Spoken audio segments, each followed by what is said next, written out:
topic that I'm going to be talking about today is called What Your Cardiologist Doesn't Know About Sunlight and Heart Health. As Simon mentioned, so I'm a general practice registrar. I have had training in public health, and I host the podcast that seeks to break down a lot of these issues. I want to make a comment about some disclosures, and I think this is important because our personal, our intellectual, and our financial interests are going to affect what I tell you. And in decentralized health, where everyone has to make up their own decisions in their own mind, this type of information is important. So I personally do a low carb and cyclically carnivore diet. I do deliberate sun exposure, and I take zero medications or any type of supplements. And I am not sponsored by any company, any organization, and I have some Circadian health brands that I'm work with, and obviously providing educational content, promoting these lifestyle interventions to great success. When I was flying down to Melbourne for this event, this post came up on Instagram, and it reads, "There's deadly sudden cardiac arrests soaring in Victoria," and this was on the 19th of April. And look, there's a range of component causes that are always going to go into heart attack, and that is exactly the topic that we talk about. Some of these I don't think history is going to smile or look back fondly on, but the topic and the relevance of what I'm going to talk about today, this really emphasizes. So an interesting observation that I want to discuss is that people who get more sunlight have less heart disease.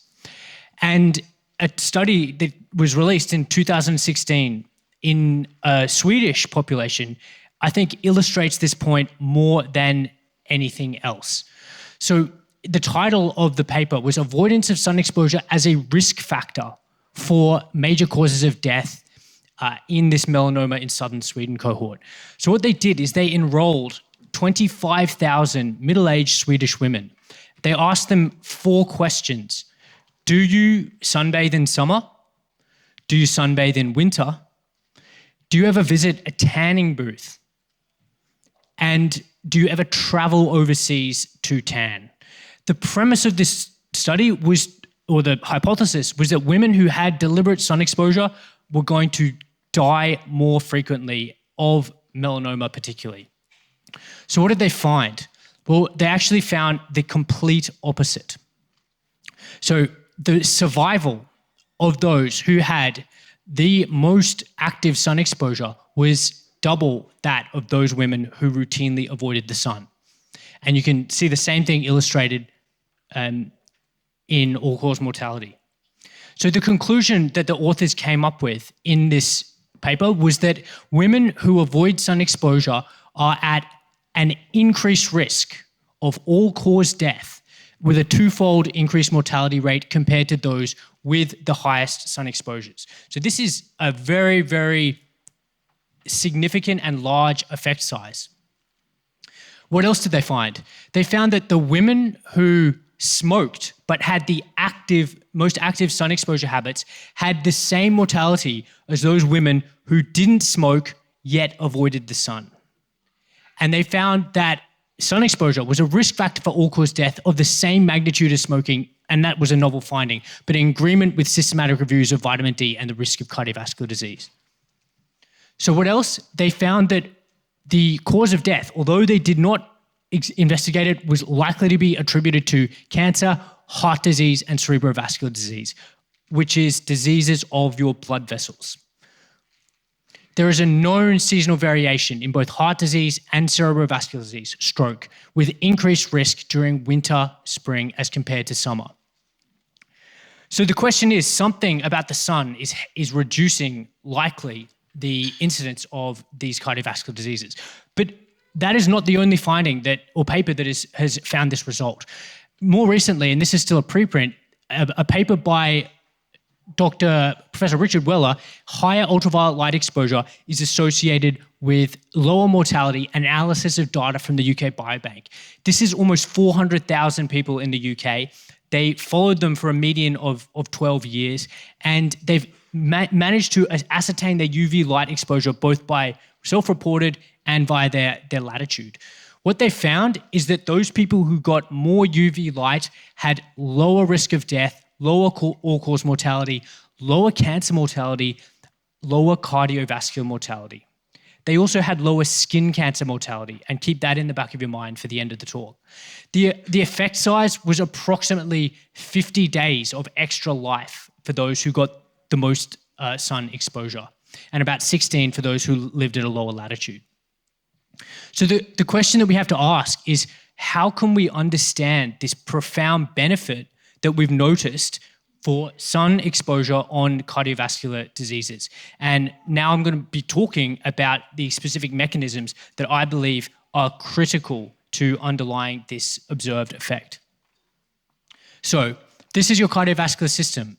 It is made up of a network of veins and arteries that are delivering deoxygenated blood to the heart and oxygenated blood throughout your arterial system. Simply, cardiovascular refers to the heart and the blood vessels. I want to describe to you the specific anatomy because it's going to be relevant to how this pertains to the sun. So what you've got is, imagine if you cut a garden hose in half and you looked at its cross-sectional area. So you have on this cross-section your endothelial layer, and this is only one cell thick, but it is critical to maintaining the overall health of your blood vessels, and it is critical for understanding how and why we get cardiovascular disease and atherosclerosis, which is the major killer in society today. And again, just another view of that same concept.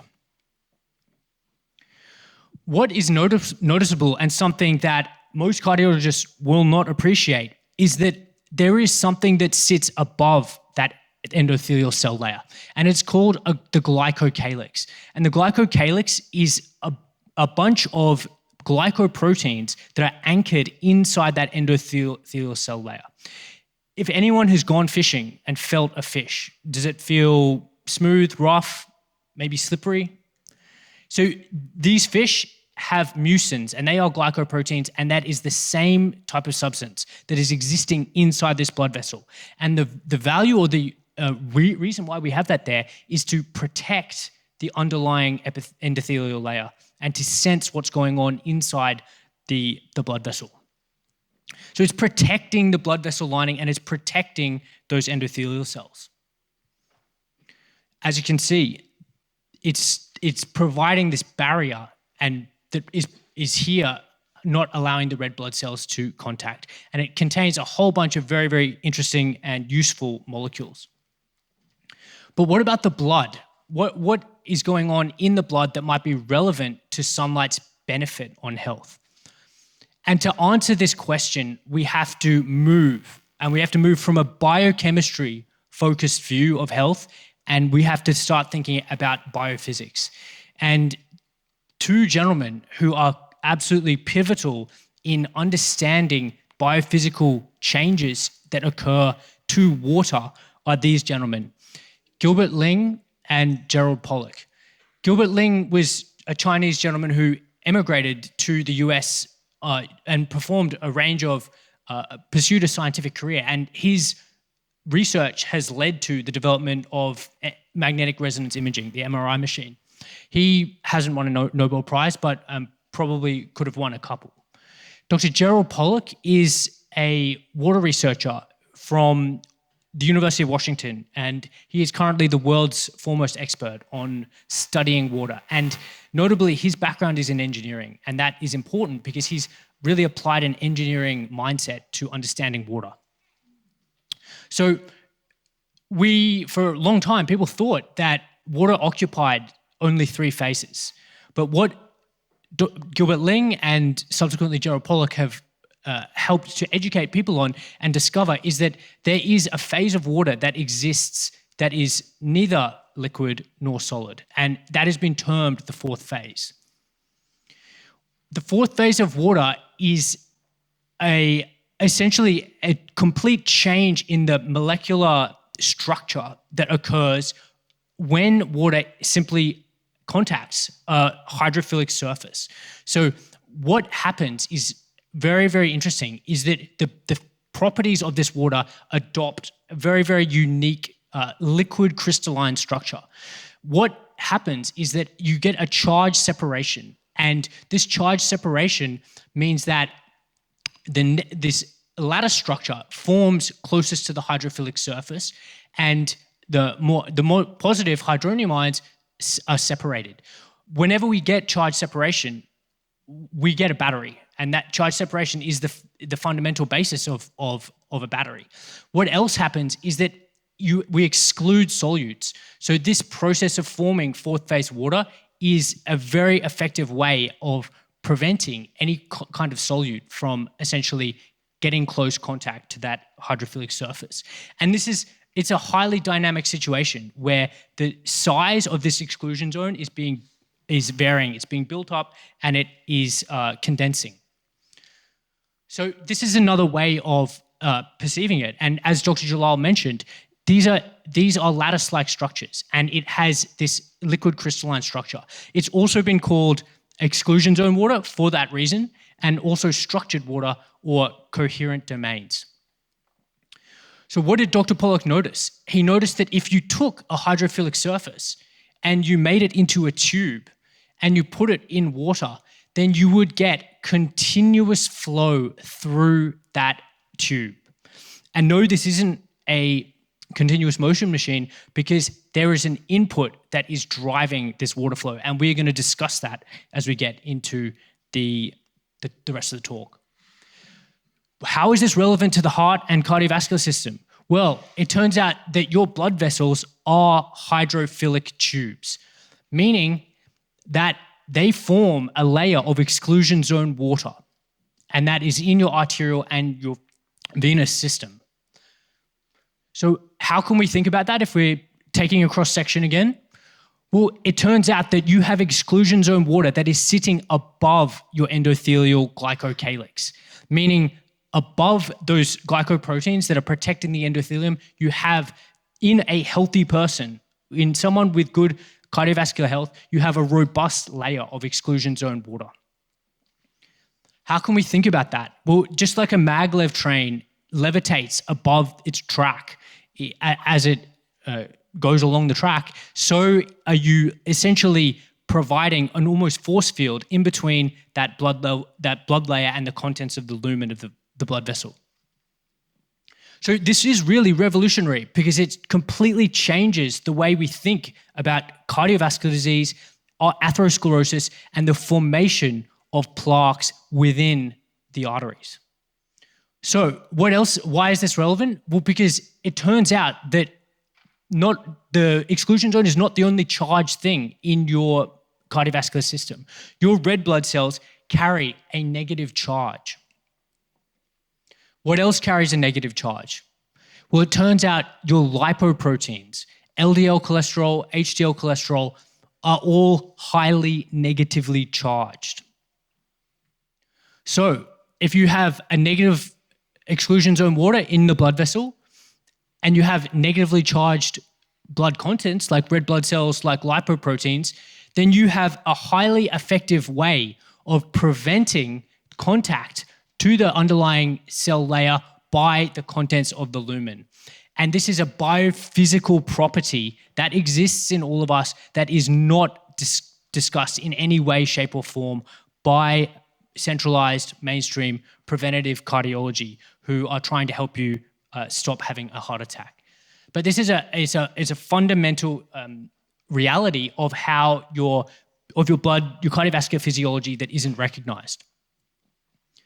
So what does that mean? And let's play with this idea. So atherosclerosis is going to be a disease related to blood clotting of chronic disruption of your endothelium and your exclusion zone water.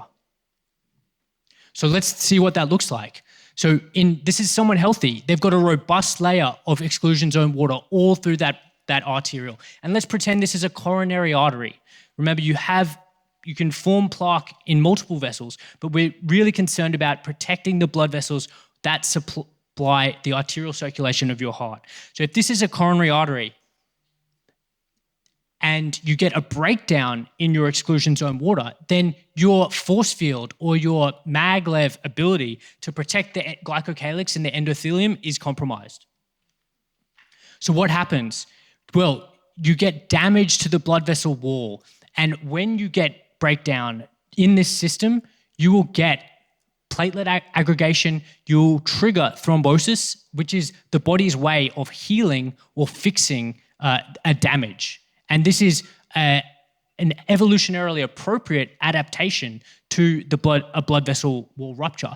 But the problem becomes when that happens chronically, we end up forming plaques because the process of endothelial injury, clotting, and repair is what is laying down coronary artery disease and atherosclerotic plaques. And the progression of plaques, and this has been shown repeatedly on various pathological investigations of people's coronary arteries, is that there's a chronic layering of plaque contents related to subsequent events of clots. So the more this happens, the more the body is trying to heal, the more plaque will form. And people who have coronary artery calcium reflects the fact that the body has, over a period of decades, fixed and tried to heal chronic vessel wall injury, which initially necessarily began with the disruption of that exclusion zone water that lines the blood vessel. What happens if you have this acutely? Well, if you have a large enough thrombotic event, then this thrombosis will occlude your vessel, and blood flow to the heart distal to that point will lack blood flow, and that is when you will have a symptomatic heart attack, which we call an acute myocardial infarction. How do we know that these plaques are related to blood clots? Well, there's one way of finding out, and it's very elegant, which is simply staining an excised coronary plaque. So someone that's been taken out of someone who passed away with a coronary artery disease, and we find a protein that is a unique marker to red blood cells. So this tells us that the process of clotting and plaque formation is related to red blood cells and the accumulation of red blood cells in a damaged blood vessel wall. So what does light have to do with this exclusion zone water and with heart health? And I think that's a very good question. So it turns out, and this is the work of Dr. Gerald Pollack, that light affects the exclusion zone and the formation of exclusion zone water, and particularly infrared light. And he's demonstrated that shining infrared light on the water massively potentiated the exclusion zone. And in a story that is really typical of the serendipity of science, he had an undergraduate student and they were investigating this fourth phase water in the lab. And this curious undergrad who had very little expert knowledge was probably bored, and he took a lamp and he shone the lamp on the experiment that they were doing. And he noticed that the exclusion zone in this experiment was massively potentiated. So what Dr. Pollack did, and again, like Anthony mentioned, all great science starts with a process of keen observation and then explaining the observed phenomena. So Dr. Pollack found that they looked at all these different types of light and they found that it was infrared wavelengths, so longer than visible light, that was most potential and most capable of increasing that exclusion zone. What else did they notice? And this is unpublished research. Wi-Fi radiation. They put a Wi-Fi router next to the exclusion zone. And this is in a model. And they found that it shrank. So what does this mean for the exposure to non-native electromagnetic fields and cardiovascular health? I mean, join the dots. But this is research that needs to be done and isn't being done. So what did Pollack do next? Well, he took an embryo, he took a chick embryo and used that to investigate whether this exclusion zone phenomena was happening in a living system that is representative of our cardiovascular system. So he shone an infrared light source on this embryo model, and what did he notice? With infrared application, venous flow velocity increased by 30%, beginning almost immediately. After the infrared source was removed, the venous flow diminished below baseline. This positive effect of infrared agrees with the results of previous studies. So what does that mean? And I'm going to pause to really emphasize this point.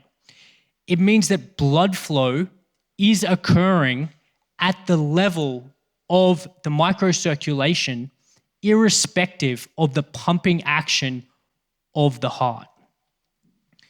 And that is frankly paradigm shattering, because the cardiology dogma or prevailing thought and orthodoxy is that the heart operating as a pressure propulsion pump is the sole driver of velocity and flow of blood through the system.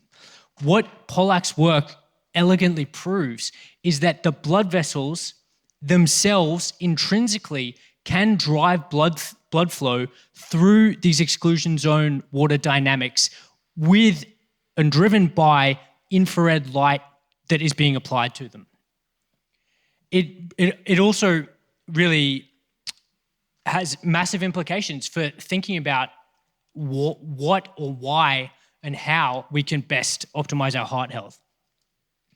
So the next question that you're probably asking is that where can we get infrared light from? And I'll tell you that natural sunlight has approximately 50% of infrared photons. And this is the spectral irradiance, or the spectrum of light that we get standing on planet Earth.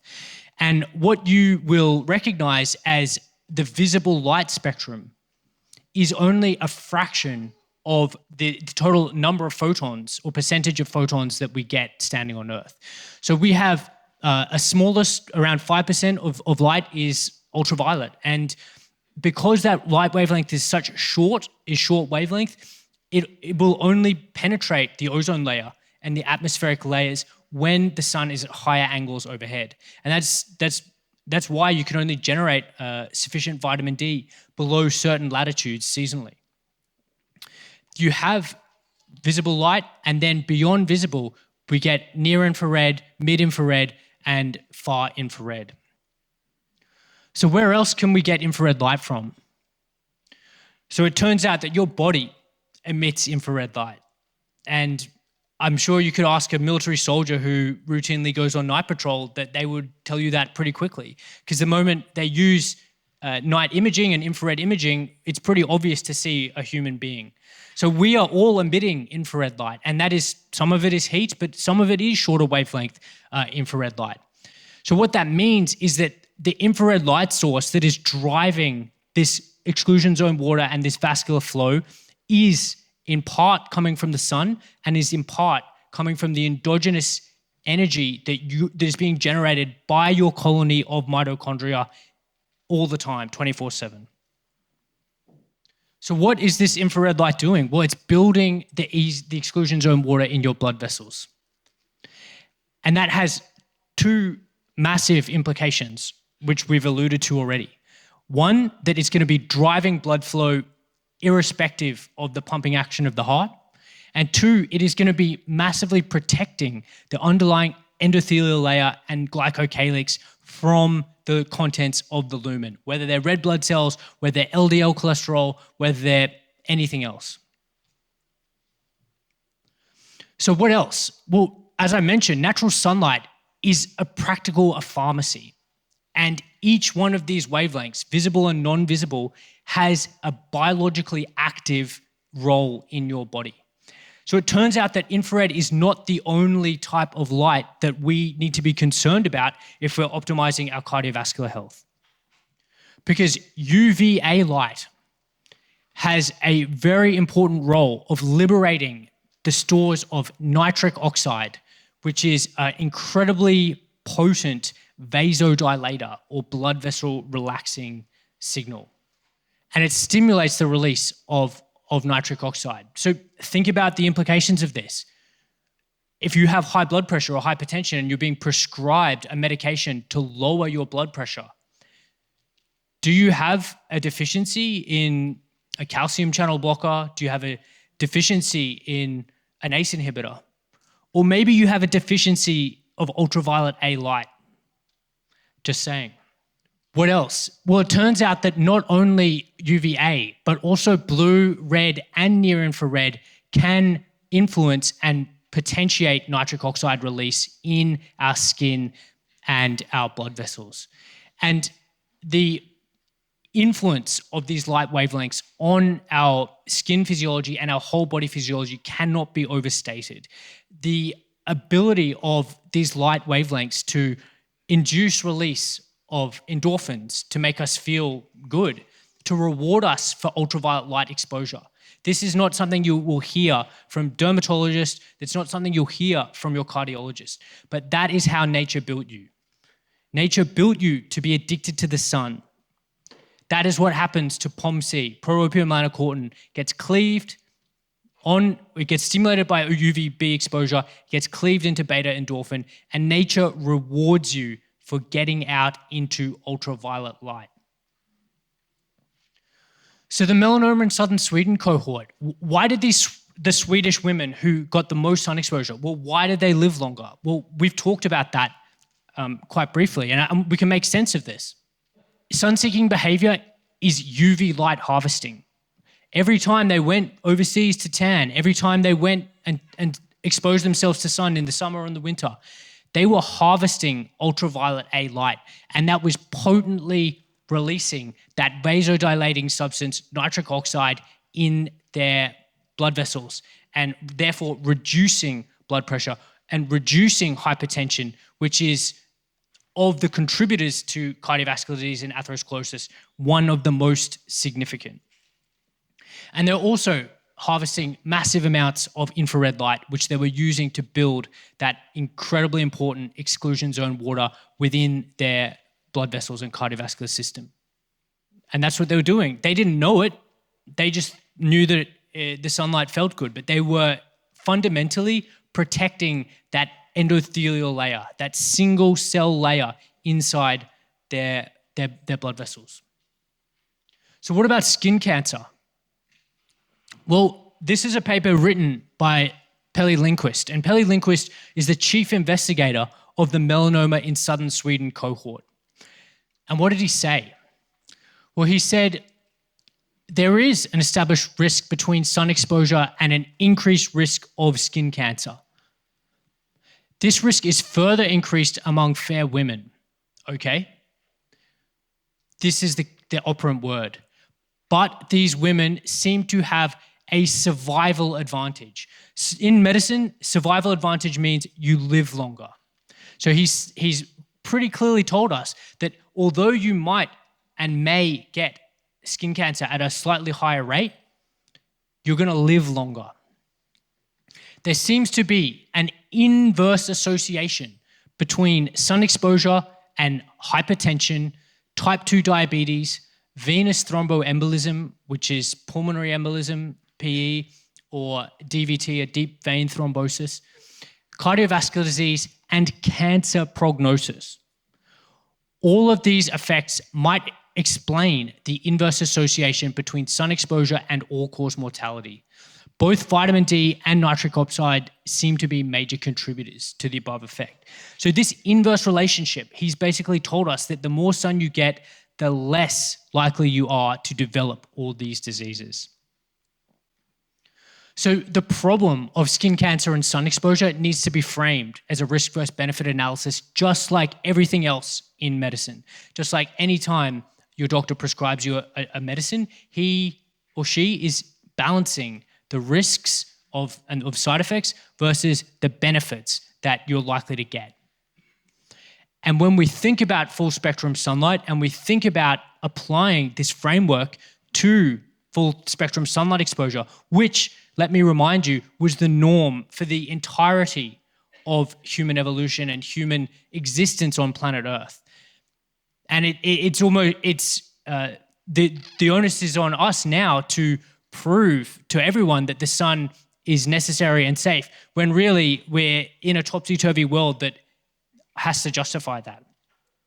And what are we trading up? Well, we're trading up all-cause death, cardiovascular death, cancer death, and skin cancer death. These women had a survival advantage with a potentially greater number of skin cancer diagnoses. So what did Professor Richard Weller say? And Richard Weller was the investigator on the UK Biobank analysis that looked and proved or showed that the association of more UV light exposure with less cardiovascular mortality. And I'm going to read this because this is how important it is. He says, there is, however, a remarkable absence of any evidence that ultraviolet light reduces lifespan. This is in sharp contrast to other risk factors like hypertension, high blood pressure, smoking and alcohol, on which we as doctors advise.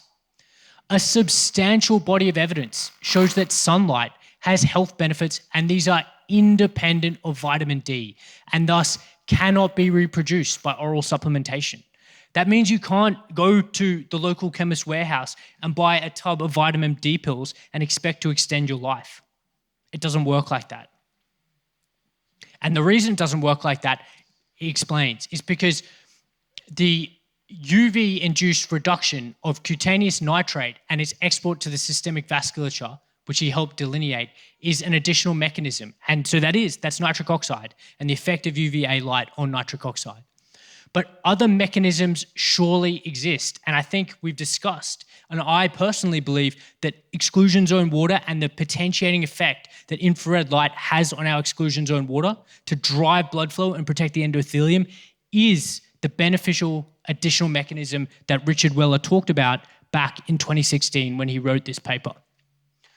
And finally, and this is for the doctors listening, all-cause mortality and its reduction should be the primary aim of physicians, not the narrow avoidance of skin cancer. So what does your cardiologist not know about the heart and sunlight?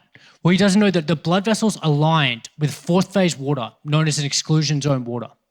This exclusion zone water sits above the blood vessel's endothelial layer and its glycocalyx, and it repels these charged blood contents from contacting the cell layer and therefore preventing the initiation of blood clots, which are the mechanistic origin of the formation of coronary artery plaques, arterial plaques, atherosclerosis, and therefore atherosclerotic cardiovascular disease. And the cardiovascular benefit of sun-seeking behavior and the greater UV light exposure is largely due, in my opinion, to UVA light and infrared effects on endothelial health to reduce thrombosis and therefore plaque formation. So we really need to rethink our approach to these traditional risk factors for heart disease, which are smoking, diabetes, high blood pressure, high cholesterol, or atherogenic dyslipidemia. Because really, all of these need to be considered in the context of exclusion zone water disruption, endothelial cell damage, and glycocalyx disruption. And I'm going to add that we need to consider sunlight avoidance to one of these risk factors for cardiovascular disease, because that was what the melanoma in southern Sweden's cohort study so definitively showed. And all of these are improved by sunlight exposure. So what does this mean? It means that medications or supplements for heart disease prevention before addressing the health of the blood vessels and before addressing the exclusion zone water is putting the medication cart before the horse. So what do we need to do? And again, this is a message for my colleagues. If you're a conventional doctor, it's not enough to simply prescribe a statin and walk away. If you're a low-carb or carnivore doctor, it's not enough just to prescribe a low-carb or carnivore diet and walk away. And if you're a functional doctor who uses supplements and vitamins, it's not enough to just prescribe these and walk away. Your doctor needs to talk to you about sunlight if they are wanting to prevent you from developing cardiovascular disease. So where can you get infrared and UV light to aid in this blood flow, to build your exclusion zone water and to augment your blood vessel health? Well, I'll tell you where you can't get it, and that is inside. Indoor lighting is profoundly deficient in non-visible light that we get from the sun. The lights in this image are compact fluorescent lamps, they emit a highly unnatural, highly alien spectrum that is enriched in blue and has no balance with red, with infrared, and obviously it has no ultraviolet either. This is a problem. And you can imagine that in our ancestral past, we were outside exposed to infrared light the whole day. And we've gone to a situation where we're indoors 93% of the time. In one study in the US showed from the early 2000s that people are spending 88% of their time indoors and another 6% of that time in a car. So people are getting no natural sunlight, or very less than 10% of their time is getting natural sunlight. And when they are getting sunlight, it's filtered either through windows, through sunglasses, or through other means. And this is a profound deficiency. This is a nutrient deficiency of infrared light. And it explains in very important way the risk and the development of cardiovascular diseases. So where can you get red and infrared light? Well, you can get it early in the morning and late in the afternoon. And that's because the first light that comes on sunrise is enriched in red and infrared, all the longer wavelength light. Then throughout the day, progressively, you get a higher proportion of shorter wavelength light because of the angle of the sun over the earth. And you first get ultraviolet A, then you get ultraviolet B. And nature has made the system so elegantly that the red light and the infrared light primes your skin. It initiates antioxidant pathways in your keratinocytes. It promotes your fibroblast cells to make more collagen in anticipation for the shorter wavelength UVA light, which can cause oxidative stress in addition to nitric oxide release.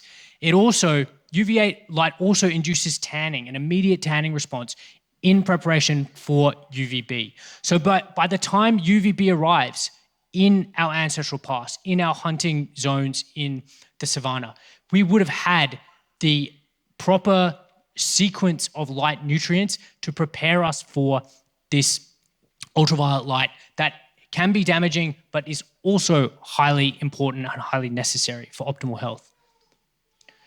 And this is a photo. This is using a spectrometer from Tristan, who's measured at sunrise, and you can see, although we don't go too much further than red in the visible spectrum, we can see how enriched that morning light is in these longer light wavelengths. And this is potently building that blood vessel exclusion zone water, and it is potently aiding in your cardiovascular health.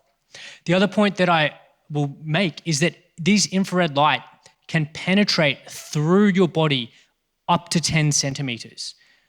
So that means that when you're outside, even if you're wearing a t-shirt, you are going to get a therapeutic and physiological benefit from simply being outside.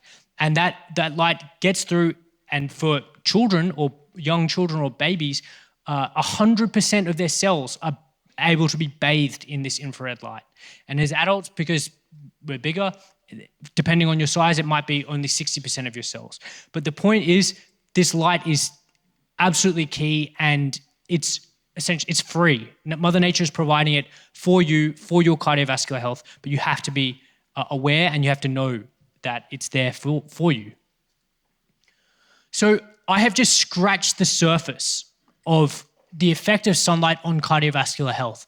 I haven't been able to talk about vitamin D signaling. I haven't talked about pro-melanocortin and the melanocortins.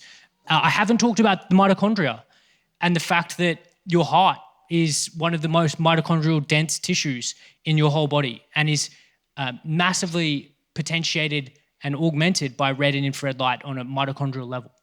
And I haven't even talked about circadian rhythms and the fact that even STEMI, or the acute myocardial infarction, the onset of that is related to circadian time of day. So I just want to make the point that this is nowhere near the comprehensive overview, but only a simple outline of how the sun is touching our cardiovascular health. So what can you do? And that is the question, is what can I do now? Well, that is embrace full spectrum sunlight. Expose the skin, particularly to infrared light-rich sunrise and sunset. Build your solar callus. So progressively increase your UV light exposure so you can harvest UVA light and dilate those blood vessels without burning and without coming into risk of burning. And think about heart health and think about heart disease in the terms of blood vessel health and exclusion zone water. And again, there's so much I haven't talked about, and grounding is another topic that is very, very pertinent to this topic that I simply haven't had time to address. But these are all available to you. These are free, and you can use them to your benefit. So if you want to learn more, I teach a Circadian Reset course, and I teach a course about how to harness ultraviolet light in a way that's appropriate for your skin type, appropriate for your latitude, and takes into consideration things like photosensitizing medications and all the important things that might influence your photosensitivity. And I have a private group, and thank you to a couple of my members who've made the trip here. I really appreciate it, and it was great to see you in person. Thank you very much for listening.